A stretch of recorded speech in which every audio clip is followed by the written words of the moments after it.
أعوذ بالله من الشيطان الرجيم بسم الله الرحمن الرحيم سبحانك لا علم لنا إلا ما علمتنا إنك أنت العليم الحكيم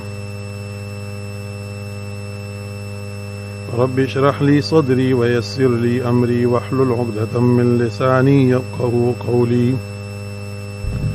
ربي زدني علما ربي زدني علما ربي زدني علما بسم الله الرحمن الرحيم دریم سپارہ کی دویم رکوع ده دی آیت ته ویل کیږي آیت الکرسی دی کې د کرسی بیان دی رسو وسع کرسیه او دی آیت ته ویل کیږي سید الآیه د ټولو آیاتونو سردار دی آیت الکرسی ته الله تعالی ډیر لوی فضیلت او مقام ورکړی دی ډیر لوی فضیلت ورته ملاو دی حدیث مبارک کی راځي چې نبی علیہ الصلوۃ والسلام د ابی ابن کعب نه تاسو کو دا حافظ القرآن او قاری القرآن ډیر لوی ورته وی ابی دار ته وایا چې قرآن کریم کې د ټولو لوی عظیم آیت کم یو دی هغه ته وی جی آیت الکرسی نو نبی علیہ الصلوۃ والسلام ته وی مبارک شه تا ته رستا علم مبارک ګوره ابی ابن کعب چې د آیت الکرسی د عظمت بیان وکړ نبی علیہ الصلوۃ والسلام له مبارکی د علم ورکړه دارنګي چې کوم دینو حدیث شریف کې راځي چې څوک د فرض مز نه بعد آیت الکرسی وی د جنت په میاس کې نه دی مانع مگر مرګ یعنی مفهوم د حدیث داسې شو چې کم بندا فرض منځو کې سلام وګرځي نارینه او یا زنانه او پسې آیت الکرسی وی نو نبی علیہ السلام وی دی چې د بس جنت ته تلو والده خو صرف د په میاس کې څه شری مرګ مانع دی چې څنګه منشي الله پاک به تر جنت غ لذتونه او خوندونه ښکار کی او د قیامت پر ورځ باندې به جنت ته داخل کی نو ټول نارینه او زنانه ته زما دا درخواست دی چې آیت الکرسی کې چاله ورزي خو الحمدلله کنه ورزي ولندا یاد کوي او دا چې کوم دنو باقاعده د فرض مون نه بعد وایي څوک وی چې ما سوتن اولولي درې پیری او چاپیره شوب کی الله به د کور او د چاپیره د اهل او عیال او د گاوند حفاظت کوي سور لوی برکات دي او دی وخت کې خود دې یادول داسې دي لکه لازم ځکه بالله غلاګان راګړ شوی دي څوک غلاګانې کوي څوک ډاکی کوي څوک سګي څوک سګي نو موږ سره خو هتیار هم دک اعمال دي نو مؤمن هتیار دا خو اعمال دي کم ځای د موټر سایکل درو ټیک د تعالی ولا ور ولا سټ ولا تعالی کا آیت الکرسی پی وای نه زبیا الله به د حفاظت کوي دک شانتی په پټی کې د فصل پرې خود راضی دی آیت الکرسی پی وای الله به د حفاظت کوي بخاری شریف کې یو حدیث دی نبی علیہ الصلوۃ والسلام مبارک فرمایي په یو موقع باندې نبی علیہ الصلوۃ والسلام سره مال لاغه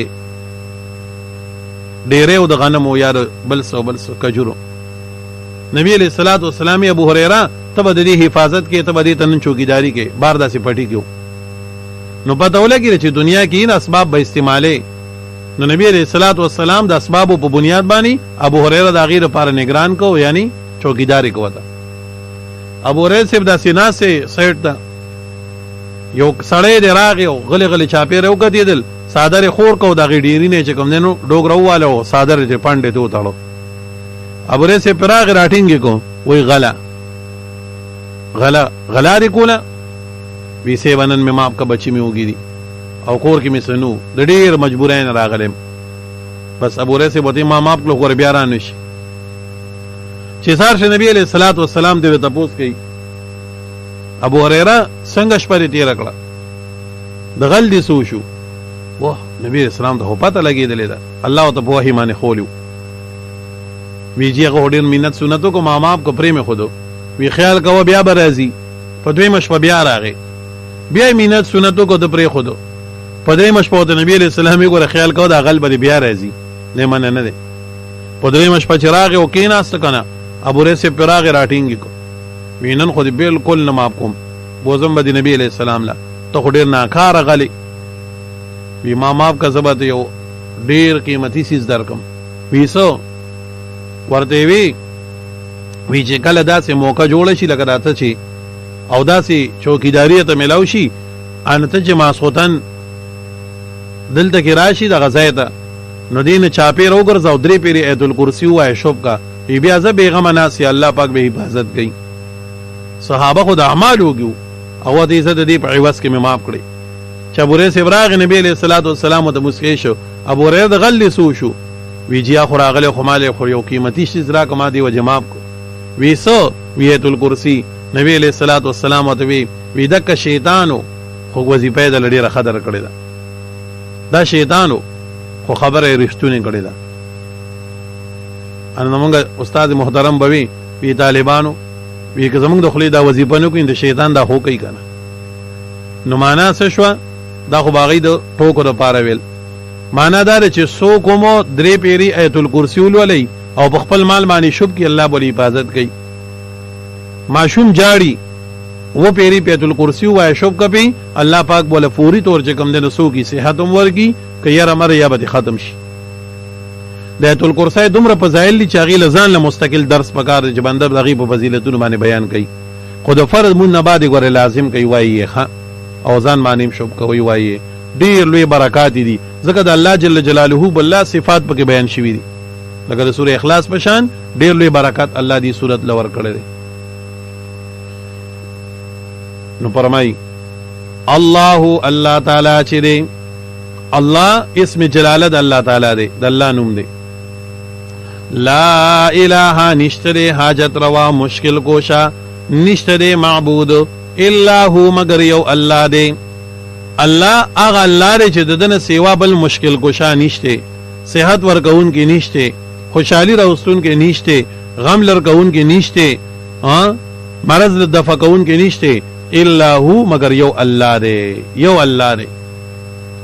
دا تمام سيزونو ورکون کې الله د تمام شرون د پکون کې الله دا ټول الله کوي ها الا هو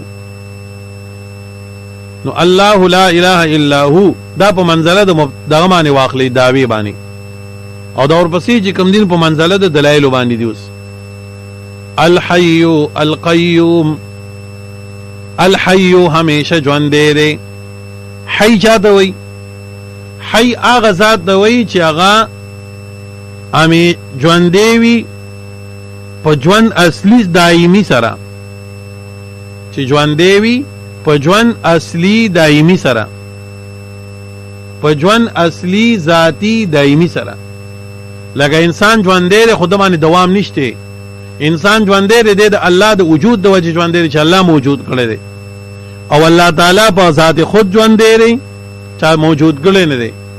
دایمي دی اصلي دی پناه په ناراضي او په کوم سیز باندې چې پناه راضي هغه الله نشي کېږي دا د الله صفات القیوم الله تعالی قیوم ذات دی قیوم چې کوم دین دا صفت د مبالغه ده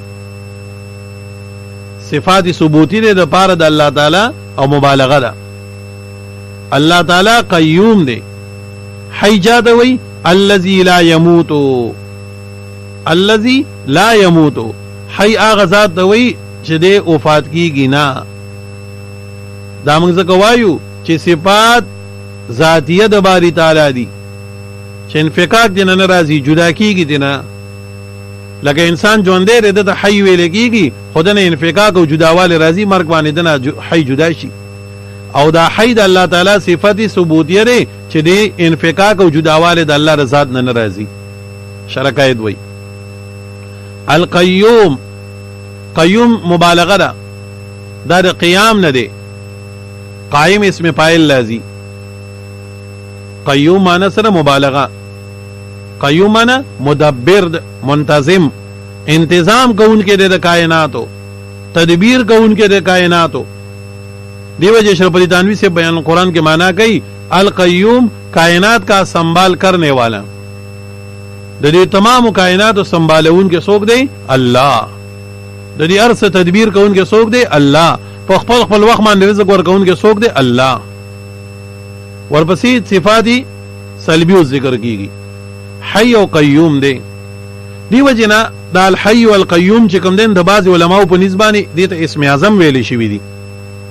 بعض علما وایي دا اسم اعظم دی. په خپل دعاګانو کې دا ویل پکار دي چې بنده دعا غواړي یا حی یا قیوم یا حی یا قیوم یو درې واره د دې ذکر او داینه بعد دعا. یو صحابي دی فرمایي غالبا ابو ذر غفاری دی رضی الله تعالی عنہ چې نبی علیہ الصلوۃ والسلام د بدر په شپه باندې په سجده باندې پروت د الله نه سوال کو چې زړه ما غوا کې خود دعا کې د کوي یا حی یا قیوم یا حی یا قیوم د الله نه په دی باندې د بدر په موقع باندې سوال کو د فتح او د نصرت امداد طلب دي کو. نو د الحی والقیوم دا ډیر لوی صفت ده. یا حی یا قیوم دا ځان سره یو سل پیری وایي ښه الله پاک به بدل مشکلات حل کوي. مشکلات به بدل الله حل کوي. نو نبی علیہ السلام ګور په لوی مشکل کې چې کله کافران په زرمان زر تعداد او سره وسلې وي او مسلمانان 314 کمزوري رالل د دین لوی مشکل خو بل نو. نبی علیہ السلام په دا وخت کې په سجده کې الله تعالی یا حی یا قیوم تاسو امدان سره یو سل پیری وایي او دعا په غواړي الله بدل مشکلات حل کوي. ورپسې صفات سلبی بیانوي. لا تاخذه نسيدي الله تعالی لرا سنه پر کالی ولا نوم او نخوب. سینه چې کوم دین دا پر کاله ته وای دا بنده چې جوټي غونډه شروع نه کی دا سر چې بدون شي خوب چې ول ورسي دي ته وای سینه. او نوم ویل کیږي په خوب دا په الله تعالی باندې نه پر کالی راځي او نه په خوب راځي نه په کچا خوب راځي او نه په خوب راځي ښا دا معنا نه. دا یو بزګوي چې الحي والقيوم وی چې همیشه ژوند دی او تنظیم د تمام امور کوي کائنات سنبالي. نو د دې نظام مطابق د زین تورالل چې و دا دومره لوی کارونه کوي د باندې خامخا ستړي راځي او د ستړي نه بعد خو مندله خوب ورځي. الله تعالی وهم دی له دپکو چې ګوردغه الله د کیږي نه او دا دومره لوی کائنات زګه سنبال کړي چې خوب به ناراضي سینه په ناراضي. وې د موسی علیه السلام نه پیرا قوم ته پوسوګو چې الله تعالی د کیږي هغه ته زبد الله نه تاسو کوم نو. جبريل عليه السلام جو سراغ نه غته وي چې د الله ته تاسو کوي چې تاسو باندې خوب راځي صفه مو د کیږي چې جبريل الله لړن الله جل جلاله وتوي په مثال سره وته ثابتول چې جبريل د موسی عليه السلام ته وایا چې دا سری شیشي یو لوخ راواله او ګلاس او دوبونه ډک او د ماستان نه بعد درېګو په یو لاس کې ونیسا در ساره پوری بتا د کشان دی نیولې. موسی علیہ السلام مکشان دی وکړل ولاړو چې ستلشن بل لاس ته کو چې بل لاس ستلش بل ته کو الان کې حکومت دی یو لاسو. نو چې کله بالکل ستل شو او جوټه پیراله ناصاب غلون شو ګلاس لاس پری وته مات شو وهراله و موسی علیہ السلام داولی یا الله بس پوه نشم جوټه را باندې رااله خوب را باندې پوه نشم د ګلاس مې د لاس پری وته و موسی نو تبیا ولدا تاسو کې چې الله د کیږي او کنه تعالی می صرف چې کوم دین یو ګلاس پلاس کی حفاظت درکړو پتا من چې پرکالی را ګلاس درهم برهم شو او ک الله پاک چرودشن دا ټول نظام به درهم برهم شي او کنه بشي نو الله نو د کیږي او نه به جوټه راځي ښا. لا تاخذه نسيد الله تعالی لرا سنه پرکالی ولا نوم او نخوب له د الله تعالی د پاره دبل صفت دی. ما اغسری په السماوات چې پسمانونو کې دي و ما اسو په الارض چې پسمکو کې دي دی له کې د علام د تخصیص دی. دا ارض د الله تعالی مملوک دی الله مالک دی. زمکه اسمانونه او پدې کې سدي دا ټول د الله تعالی د ملک دی. له ما په السماوات و ما په الارض خلقا ملکا تصرفا. الله تعالی خالق دی دار سے مخلوقات دی الله مالک دی دار سے مملوکات دی الله متصرف دی او په دې ارسه کې تصرفات کوي. ورپسې اوس نبی د شفاعت قهري کوي. ور او کافرانو الله سر څوک په زور باندې شفاعت نشي کولای اساس غلط عقیده ده. من ذا الذي څوک دی هغه چې يشفعو چې شفاعت بو کی عنده پنځ د الله تعالی باندې الا باذنه مگر په حکم د الله تعالی روح المانی وې داسې قسمایت چی وی په یو وخت کې دوه مسلې ثابت کړي نفي د شفاعت قهري وکړه او اثبات وکړه د شفاعت اذنی. شفاعت قهری د پکو چې ګور الله سره څوک په زور شفاعت نشي کولای او شفاعت اذنی ثابت کو چې او شفاعت بکی خود الله دی اجازت نه بعد تفصیل میں کړه ده. یعلمو پویږي الله تعالی ما پاسبانی بین ایدیهم چې وړاندې د دین دي وما خلفهم او رسو د دین دي د دین وړاندې معنا حالا او خلفهم نه مراد استقبالا بل توجیهات په علماء کړی دي ولا یحیطون د احاطه نشي کولای بشین پس یو شی باندې من علمه د معلومات د الله تعالی نام الله کې انسان د علم ورکړل دی نه لګون تکي د الله معلومات دومره دي چې انسان د خپل علم په بنیاد باندې داغي احاطه نشي کولای ولا یحیطون احاطه نشي کولای دغه مخلوقات یا دغه شریکانان دي بشین پس یو شی باندې من علمه من معلوماته د معلومات د الله تعالی نه الا بما شاء مگر پاسبانی چوغواړي الله تعالی وسع حاویدا کرسیه کرسی د الله تعالی السماوات بسمانونو باندې والارض او بزمکه باندې د الله دا کرسی چې دا د دې زمکه او د اسمان نه ډیر لوی ده په دې باندې حاوی ده نو یا خو کرسی نه مراد حقیقتا کرسی ده لکه څنګه چې عرش الله تعالی تخت انداسه بیر پاسه کرسی ده نو معنا دومره لوی الله دی خودی کې بدات تپوس بیان کې چې الله په څنګه کینی کې پیات تپوس بیان کې ښا ځکه دا مجسمه وکیده ده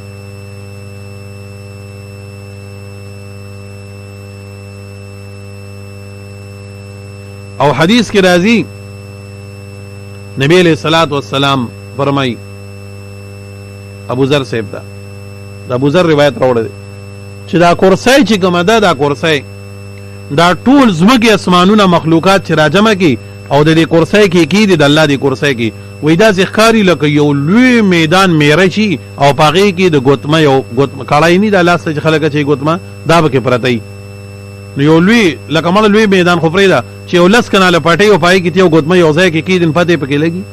الله وې دغه شان د دنیا دا ټول اسمانونه زمکه مخلوقات کائنات چې راجمه شي او کرسی د الله تعالی کې کیدن دا ځخاري او بیا پس فرمایي په بل روایت کې چې دا کرسی او د اسمانونو ازمکه ارس راجمه کی او عرش کې کیدن دا به د ذکرې لکه یو ګوتما عرش ته دینه بیا لوي دی ښا اوس د کرسی نه مراد سره انو بازي وای د کرسی نه مراد حسن بصری سے معنا کوي چې کرسی نه مراد عرش ته الله دی حسن بصری معنا کوي د کرسی نه مراد عرش ته الله تعالی دی عبدالله ابن عباس سے مانا کوي نه بخاری کې دا حدیث راغلی دی د کرسی نه مراد علم د الله تعالی دی وسع کرسیه فراخلا کرسی د الله تعالی علم د الله تعالی امام رازی رحمت الله علیه وی نه د دین مراد غلبه حکومت دی د کرسی نه مراد څه شی دی غلبه د حکومت دی چې د الله د حکومت په ځمکه اسمانونو په ټولو سيزونو باندې غالب دی فراخ دی لکه پښتو کې مونږ وایو پلان کې خو باچا په کرسی کې ناستو نه دانګین چې خامخار وخت په کرسی ناسي یا غني خدا کرسی چې کوم دین تعبیر کیږي په دې سره د سنه د غلبینا د حکومت نه ولا يؤوده نستړی کوي دی الله تعالی لرحفظهما حفاظت د دې دواړو د رزمکه او د اسمان حفاظت الله ستړی کوي نه مخکې وې کنه الله د دې حفاظت کوي او دا دومره لویم دی وګور الله په چر ستړی شوی نه وهو العلي د الله تعالی پورته د ذاتن العظیم او لوی د رتبتن ار یو سر خپل خپل لګوي ذاتم د الله تعالی ډیر لوی دی او رتبه هم ډیر لوی او چته ده لا اکراه فی الدین دا د پر شوبې د متعلق د قتال چا دا شوبه کوله وی دا جنگ به د پاره چې د خلک په زور باندې ایمان ته او اسلام ته راشینو وی نه وی د ایمان تعلق دلو سره دی او دلو معرفت دا چې کوم دین چاته پته نه لګي چې یو سړی ته د وی مسلمانې وړه کې کافری دا په اختیاري امور باندې دا جنگ جهاد د دې لپاره نه دی نو دا پر شوبې ده لا اکراه نشته جبر